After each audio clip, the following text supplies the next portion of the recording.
What is a debt relief order?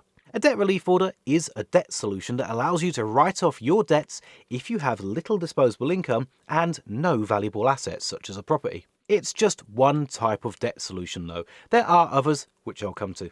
One of the most important things to know about DROs is that they last for a year from the date that they're approved. This is known as the moratorium period. So, who decides whether you qualify for a DRO?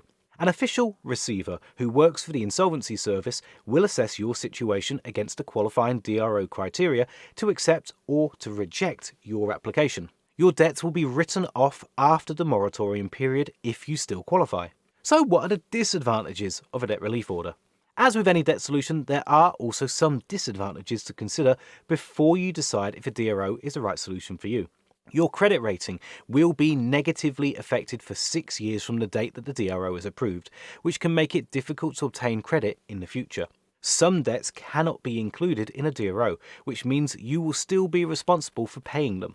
The restrictions placed on you while you're under a DRO can be quite limiting. If your financial situation improves during your moratorium period, you may no longer qualify for the DRO, which means you will still be responsible for paying your debt. But there are a number of other debt solutions available here in the UK.